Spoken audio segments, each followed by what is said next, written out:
శర్మ 4 రోజులుగా వరుసగా జరుగుతున్నటువంటి పరిణామాలు తమిళనాడులోనే కాదు దేశవ్యాప్తంగా కూడా తీవ్ర ఉత్కంఠను రేకెత్తిస్తూ ఉన్నాయి. ప్రధానంగా చూసుకున్నట్లయితే పన్నీర్ సెల్వం రాజీనామాతో మొదలైన దగ్గర నుంచి 4 రోజులుగా శాసనసభ పక్షం శశికళను ముఖ్యమంత్రి అభ్యర్థిగా ఎన్నుకున్నప్పటి నుంచి కూడా వరుసగా జరుగుతున్నటువంటి పరిణామాలు తీవ్ర ఉత్కంఠను అలాగే తమిళనాడులో రాజకీయ సంక్షోభాన్ని సృష్టించాయి. ప్రస్తుతం తమిళ రాజకీయం రాజ్భవన్కు చేరింది. కొద్దిసేపటి క్రితం ఇవాళ సాయంత్రం ఆపద్ధర్మ ముఖ్యమంత్రి పన్నీర్ సెల్వం గవర్నర్ను కలిసి వెళ్లారు. ఇప్పుడు కొన్ని నిమిషాల క్రితం ముఖ్యమంత్రిగా ఎంపికైనటువంటి శశికళ గవర్నర్తో సమావేశమవుతున్నారు. లోపల ఆవిడ గవర్నర్తో సమావేశమవుతున్నారు. ఇప్పుడు మనతో తాజా రాజకీయ పరిణామాల గురించి మాట్లాడడానికి చాలా కాలం నుంచి ఇక్కడ చెన్నైలోనే ఈటీవీ ప్రతినిధిగా ఉన్నటువంటి శ్రీనివాస్ మనతో ఉన్నారు. శ్రీనివాస్ గారు, ఇప్పుడే శశికళ గవర్నర్తో సమావేశమయ్యారు. ప్రధానంగా ఆవిడ గవర్నర్ దృష్టికి ఏ అంశాలను తీసుకొచ్చే అవకాశం ఉంటుంది? ప్రధానంగా శశికళ గవర్నర్ దృష్టికి తీసుకెళ్లే అంశాలు ఏమిటంటే తనకున్నటువంటి సంఖ్యాబలాన్ని, శాసనసభ పక్షనేతగా తను ఎన్నికైన విషయాన్ని, ప్లస్ తదనంతర సంభవించినటువంటి పరిణామాలను కూడా గవర్నర్కి తీసుకెళ్లే అవకాశం ఉంది. ముఖ్యంగా పన్నీర్ సెల్వం శాసనసభ పక్ష సమావేశంలో స్వయంగా పన్నీర్ సెల్వమే ఆమె పేరును ప్రతిపాదించి ఆమెను ఏకగ్రీవంగా ఎన్నికైన విషయం తెలిసిందే. తర్వాత 2 రోజుల తర్వాత ఆయన తాను ఒత్తిడి మేరకు బలవంతం పెట్టి నన్ను ఇలా చేయించారు అన్నటువంటి ఒక వాదన ఏదైతే తీసుకొచ్చిన నేపథ్యంలో ఆ తర్వాత కూడాను శశికళకు అనుకూలంగానే ఎక్కువ మంది రాష్ట్ర శాసనసభలో ఉన్నటువంటి ఎక్కువ మంది శాసనసభ్యులు శశికళ వైపే ఉన్న విషయాన్ని ఆవిడ చెప్పి తదుపరి ప్రభుత్వాన్ని ఏర్పాటు చేయడానికి తనకున్నటువంటి సానుకూల అంశాలను ఏవైతే ఉన్నాయో అవి గవర్నర్కు వివరించి తదుపరి ప్రభుత్వాన్ని ఏర్పాటు చేసేందుకు తన సంసిద్ధతను వ్యక్తం చేస్తూ తనను తదుపరి ప్రభుత్వాన్ని ఏర్పాటు చేసేందుకు ఆహ్వానించాల్సిందిగా గవర్నర్ కోరనున్నారు. అంటే మీరు చెప్తున్నారు మెజారిటీ, సంపూర్ణమైన మెజారిటీ ఆవిడకే ఉంది అనేది మనకి నిన్న జరిగిన సమావేశంలోనే అర్థమైంది, లేకపోతే వాళ్ళ తీర్మానం ద్వారా కూడా అర్థమైంది. మరి ఇలాంటి పరిస్థితి ఉన్నప్పుడు ఏ ధైర్యంతో పన్నీర్ సెల్వం తనకు మద్దతు ఉంది అని ప్రకటిస్తూ వస్తున్నారు? ఆయన మద్దతు ఉందని ప్రకటించిన తర్వాత నిన్న ఆవిడ బల ప్రదర్శనగా సమావేశం ఏర్పాటు చేశారు. అంటే ఆయన వైపు కేవలం ముగ్గురు శాసనసభ్యులు మాత్రమే ఉండే పరిస్థితి కనిపిస్తుంది. ఈ పరిస్థితుల్లో ఆయన ఏ ధైర్యంతో అలా మాట్లాడగలుగుతున్నారు అనుకోవచ్చు? అంటే పన్నీర్ సెల్వం ఉద్దేశం ఏంటంటే ఇప్పుడు పన్నీర్ సెల్వం గవర్నర్ వద్ద పెట్టినటువంటి ప్రతిపాదన ఏమిటి అని అంటే తాను ఒత్తిడికి లోనై ముఖ్యమంత్రి పదవికి రాజీనామా చేశాను అన్న ఒక ఇది పెట్టారు. అదేవిధంగా తనకు బల నిరూపణకి అవకాశం ఇవ్వాలని ఆయన కోరుకుంటున్నారు. బల నిరూపణకు అవకాశం ఇవ్వడం ఏంటంటే ఈయన్ని ముఖ్యమంత్రిగా కొనసాగించడం. అసెంబ్లీ సమావేశం అవుతుంది, సమావేశం అయితే బల నిరూపణకి ఈయన ముఖ్యమంత్రిగా కొనసాగుతున్నారు అని అన్నట్లయితే మిగతా శాసనసభ్యులకి ఒక సంకేతాలు వెళ్తాయి, గవర్నర్ పన్నీర్ సెల్వానికి అనుకూలంగా ఉన్నారు, he's in favour of Panneer Selvam అన్న ఒక సంకేతాలు వెళ్తాయి. అటువంటి పరిస్థితులలో మనం శశికళకు వైపు వెళ్ళడం వలన ఎటువంటి ప్రయోజనం ఉండదు అని శాసనసభ్యులు భావించే అవకాశం ఉంటుంది. అందువల్ల ఇప్పుడు శశికళకు మద్దతు తెలిపినటువంటి ఈ శాసనసభ్యులు ఇటువైపు పన్నీర్ సెల్వానికి మద్దతు తెలిపే అవకాశం కూడా ఉంటుంది. ఏదేమైనప్పటికీ 135 ప్రస్తుతం జయలలిత మరణంతో 134 మంది శాసనసభ్యులు అన్నాడీఎంకేకి ఉన్నారు. ఏదైనా కూడాను పార్టీ విప్ కూడా ఇప్పుడు శశికళ వైపే ఉన్నారు. ఈ నేపథ్యంలో పార్టీ విప్ తీసుకునే నిర్ణయాన్ని అనుసారంగా శాసనసభ్యులు ఓటు వేయాల్సి ఉంటుంది. శాసనసభలో బలపరీక్ష అంటూ జరిగితే ఓకే, అది ఎలా జరుగుతుంది ఏంటి, అది గవర్నర్ తీసుకున్న నిర్ణయాన్ని బట్టి మాత్రం మనం చెప్పొచ్చు. అంటే మీరే చెప్తున్నారు, ఒకవేళ గవర్నర్ కనుక బల పరీక్షకు అనుమతినిస్తే, పన్నీర్ సెల్వానికి బల పరీక్షకు అనుమతినిస్తే శాసనసభ్యులు ప్రభావితమయ్యే అవకాశం ఉంటుందని చెప్తున్నారు.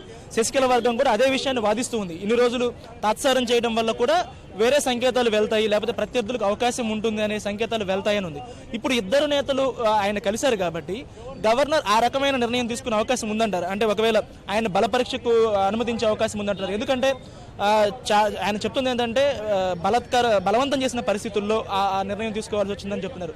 ఏదేమైనా కూడా ఆయన ఇప్పుడు ప్రస్తుతం ముఖ్యమంత్రి, ఆపద్ధర్మం అయినా కూడా ఆయన ముఖ్యమంత్రి, ఆయన మాటకు విలువనిచ్చే పరిస్థితి ఉందా?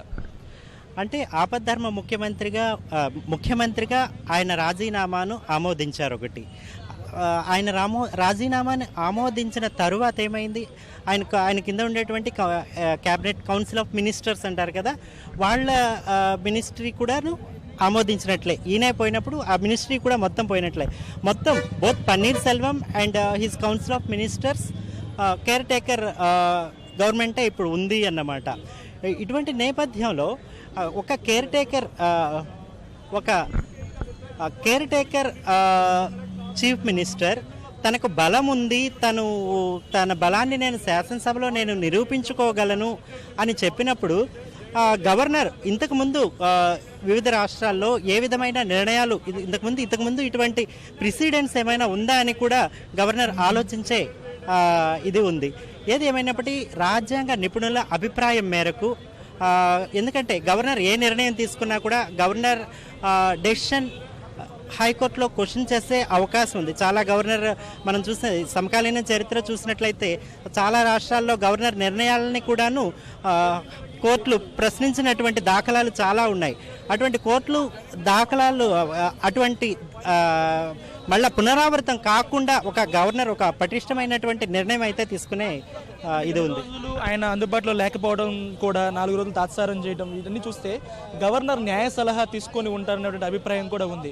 అంటే ఇప్పుడు ఉన్నటువంటి గవర్నర్ ముందున్నటువంటి మార్గాలు ఏంటి, అంటే ప్రస్తుతం మనం విశ్లేషించుకున్నట్లయితే ఎలాంటి నిర్ణయాలు తీసుకునే అవకాశం ఉంది? అంటే నేరుగా శాసనసభ్యుల మెజారిటీ మద్దతు తనకుందని తీర్మానం అయితే ఇప్పటికే ఉంది, శశికళ వద్ద ఉంది. ఇప్పుడు మనం చూసినట్లయితే జయలలిత సమాధి వద్ద కూడా ఒక కాగితాన్ని పెట్టొచ్చారు. అంటే ఆవిడ శాసనసభ్యుల సంతకాలతో కూడినటువంటి దాన్ని తీసుకుని వచ్చినట్లు కనిపిస్తూ ఉంది. ఒకవేళ గవర్నర్ నేరుగా శశికళనే ప్రభుత్వం ఏర్పాటుకు ఆహ్వానిస్తారా, లేకపోతే పన్నీర్ సెల్వానికి కూడా ఆపద్ధర ముఖ్యమంత్రి హోదాలో మీరు బలాన్ని నిరూపించుకోవడానికి ఆయన ఒక ఛాన్స్ ఇచ్చే అవకాశం ఉందంటారా? అంటే పన్నీర్ సెల్వాన్ని చెప్పినటువంటి వాదనను ఈయన ఏ విధంగా తీసుకుంటారు అన్న దాన్ని బట్టి ఉంటుంది. పన్నీర్ సెల్వం నిజంగా ఒత్తిడికి లోనయ్యి రాజీనామా చేయాల్సిన పరిస్థితులకు ఆయన నెట్టబడ్డారా అన్న విషయాన్ని గవర్నర్ కానీ విశ్వసించినట్లయితే పన్నీర్ సెల్వాన్ని బలపరీక్షకి ఆదేశించే అవకాశం లేకపోలేదు. ఓకే, అదే పక్షంలో బలపరీక్షకు సమయం ఇస్తారు కొంత, వెంటనే రేపే అసెంబ్లీ సమావేశం పరిచి రేపే మీరు చెప్పమనే కాదు, కొంత సమయం ఇస్తారు. అంటే ఈ సమయంలో ఈ వ్యవధిలో తనకు పరిస్థితులు అనుకూలంగా మారతాయి అన్నటువంటి ఒక విశ్వాసం, ఒక ధీమా కూడా పన్నీర్ సెల్వంకు ఉంది. అదేవిధంగా ఇటీవల ముగిసినటువంటి శాసనసభ సమావేశాల్లో అన్నాడీఎంకేకి చెందినటువంటి సీనియర్ శాసనసభ్యుడు దురైమురుగన్ ఒక మాట అన్నాడు. ఏమన్నాడంటే, పన్నీర్ సెల్వం తీసుకున్న నిర్ణయాలను తాము స్వాగతిస్తున్నాం, తాము పన్నీర్ సెల్వం ప్రభుత్వానికి మద్దతు ఇస్తాము అని చెప్పారు. ఈ నిర్ణయాన్ని కొంతమంది చెప్తున్నారు, సో డిఎంకే వచ్చి డిఎంకే సభ్యుడు పన్నీర్ సెల్వం అలా చెప్పడం వల్ల పన్నీర్ సెల్వానికి డిఎంకే మద్దతు ఉంది అని చెప్తూ ఉన్నారు. కానీ నిన్న స్టాలిన్ ఈ విషయం గురించి ఒక స్పష్టమైన ప్రకటన చేశారు. తాము అంశాలను ప్రస్తావిస్తూ ఈ అంశాలలో ప్రభుత్వం తీసుకున్నటువంటి నిర్ణయాలను మేము స్వాగతిస్తున్నాం, ఈ అంశాలలో మేము ప్రభుత్వానికి మా మద్దతు ఉంటుందనే తెలియజేపామే కానీ పన్నీర్ సెల్వానికి సభలో మేము మద్దతు ఇస్తామని చెప్పలేదు అన్నారు. ఇటువంటి పరిస్థితుల్లో ఫ్లోర్లో ఏ విధంగా వ్యవహరిస్తారు అన్నది కూడాను వారు కూడాను వారి పార్టీ నిబంధనల ప్రకారం వాళ్ళు కూడా ఒక సమావేశం ఏర్పాటు చేసుకుని చర్చించి వాళ్ళు కూడా ఒక నిర్ణయం తీసుకుంటారు. చాలా కాలం నుంచి పనిచేస్తున్నారు కాబట్టి తమిళ రాజకీయాలను గమనిస్తే అన్నా డిఎంకే కలిసే సూచన అసలు ఏ కోసైనా కనిపించిన పరిస్థితి. ఎందుకంటే ప్రత్యర్థులు మామూలు రాజకీయ ప్రత్యర్థులుగా కాకుండా చాలా తీవ్రంగా ఉంటాయి ఇక్కడ రాజకీయాలు. ఇలాంటి పరిస్థితుల్లో డిఎంకే అసలు ఏ సందర్భంలోనైనా సరే చేసే అవకాశం ఉంటుందా? ఉంటే డిఎంకే రాజకీయంగా సొంతంగా ఏమైనా ఇబ్బందులు ఎదుర్కొనే పరిస్థితి ఉంటుందా, కార్యకర్తల పరంగా కానీ పార్టీ కేడర్ పరంగా కానీ? ఆఫ్టర్ ఆల్ డిఎంకే అనేది కూడా ఒక రాజకీయ పార్టీనే. ఇటువంటి నిర్ణయం తీసుకుంటాం, ఇప్పుడు పన్నీర్ సెల్వానికి తాము మద్దతు తెలిపినట్లయితే వచ్చే పర్యవసనాలు ఏ విధంగా ఉంటాయి, తమకు రాజకీయంగా ఏ విధంగా అనుకూలిస్తుంది? ఇప్పుడు ఏంటంటే ఇది ఒక పెద్ద రాజకీయ పార్టీ, ఆల్మోస్ట్ 89 మంది శాసనసభ్యులు వీళ్ళకు ఉన్నారు. ఇటువంటి ఒక బలమైనటువంటి 1% దానికి ఆ పార్టీకి ఈ పార్టీకి మొన్న జరిగినటువంటి ఎన్నికల్లో వ్యత్యాసంతో అన్నాడీఎంకే గెలుపొందింది. అట్లాంటప్పుడు పన్నీర్ సెల్వానికి ఇలాగా బాహాటంగా లేకపోతే అన్కండిషనల్ సపోర్ట్ కానీ వాళ్ళు ఇచ్చినట్లయితే పార్టీ కేడర్కి లేకపోతే ప్రజల్లో మనం ఏమని సంకేతాలు చెప్తాం, మన పార్టీ కేడర్కి ఏ విధమైన ఇది మన యొక్క బేసిస్, మన యొక్క పార్టీ కేడర్ని మనం కాపాడుకోవాలి కదా అన్న ఇది కూడా వాళ్ళు ఆలోచించే అవకాశం ఉంది. ఎందుకంటే వాళ్ళ పార్టీ మనుగడ ముఖ్యం, వాళ్ళ పార్టీ ప్రయోజనాలు ముఖ్యం. ఇంకో విషయం కూడా ఉంది. పన్నీర్ సెల్వం ఒకవేళ కొంతమందిని పార్టీ నుంచి చీల్చగలిగితే కనుక, ఒక 20 నుంచి 25 మందిని చీల్చగలిగితే కనుక వాళ్ళ మద్దతుతోటి డిఎంకే ఏమైనా అధికారంలోకి వచ్చే అవకాశం ఉంది. ఎందుకంటే దాదాపుగా 4.5 ఏళ్ల వ్యవధి ఉంది అధికారానికి సంబంధించి. ఆ ప్రయత్నం చేసే పరిస్థితి ఉంటుంది. అంటే 20-25 మందిని చీల్స్తే మాత్రం అది మనకు తెలుసు, ప్రజా ప్రాతినిధ్య చట్టం ఉంది, యాంటీ డిఫెక్షన్ లా ఒకటి ఉంది, 1/3 మెజారిటీ ఉండాలి. 25 మంది సభ్యులని చీల్చనంత మాత్రాన అది అవదు. ఇప్పుడు అన్నాడీఎంకేకి 135 మంది ఉన్నారు కదా, నా ఉద్దేశం ప్రకారం ఒక 42 మంది అట్లా కానీ చీల్తేనే ఆ చీలికను ఒక చీలిక వర్గంగా గుర్తించేటువంటి ఒక ఇది శాసనసభ స్పీకర్కు ఉంటుంది, ఒక చీలిక వర్గంగా గుర్తించాయి. ఇట్లాంటి వీళ్ళంటే 25 మంది కానీ వీళ్ళు బయటకు వచ్చేసి తమ మద్దతు ఇట్లా ఉంటుంది, అటువైపు ఉంటుంది, పార్టీ విప్ని ధిక్కరించినట్లయితే వాళ్ళు డిస్క్వాలిఫై అవుతారు.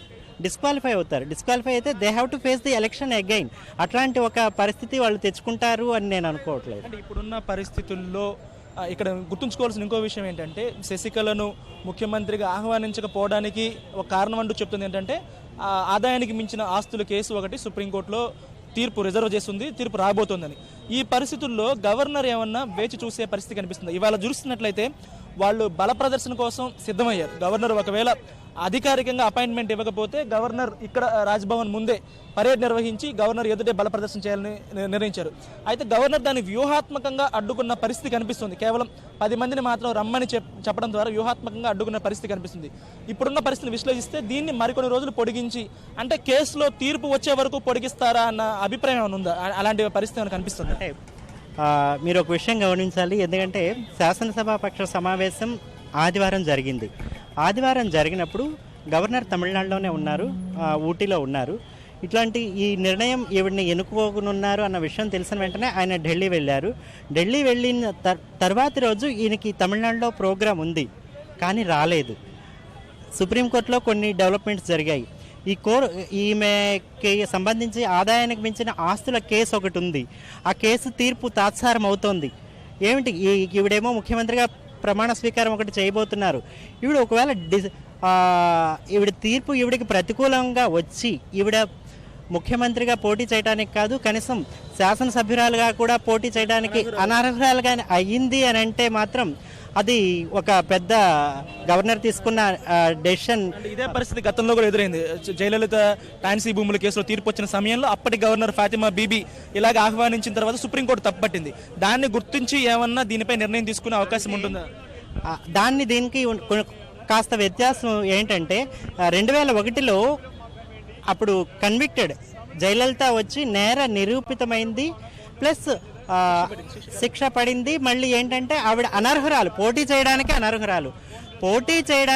అనర్హురాలు, ప్లస్ ఏమో ఆవిడ శాసన సభ్యురాలు కూడా కాదు. అప్పుడు ఆ పరిస్థితిలో అనర్హురాలైన వ్యక్తిని మీరు ఏ కారణంతో ముఖ్యమంత్రిగా మీరు పిలిచారు అన్న ఒక ప్రశ్న ఉత్పన్నమైనందున ఆవిడ తీసుకున్న ఒక నిర్ణయం వివాదాస్పదమైంది.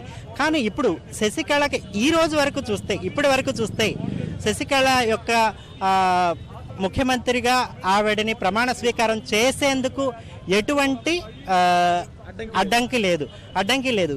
కాకపోతే ఒక 4-5 రోజుల తర్వాత వచ్చే తీర్పును అనుసరించి దాన్ని కొంచెం గవర్నర్ కానీ అది ఎలా వస్తుందో వేచి చూస్తే తర్వాత ఒక సుస్థిరమైన ప్రభుత్వం ఏర్పడేలాగా అవకాశం ఉంటుంది కదా.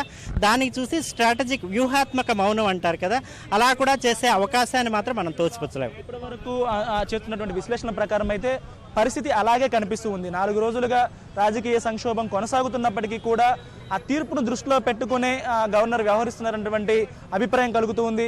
ఇక ఇద్దరి వాదనలు విన్న తర్వాత గవర్నర్ ఒక నిర్ణయాన్ని వెలువరిస్తామని పన్నీర్ సెల్వం కూడా ఆయన 3 డిమాండ్లు గవర్నర్ ముందు ఉంచినప్పటికీ ఏ విధమైన హామీ ఇవ్వలేదు. శశికళతో కూడా మాట్లాడిన తర్వాతే తన నిర్ణయాన్ని వెలువరిస్తానని చెప్పినట్లుగా తెలుస్తుంది. ఇక్కడ ఉన్నటువంటి తాజా పరిస్థితి. Over to studio.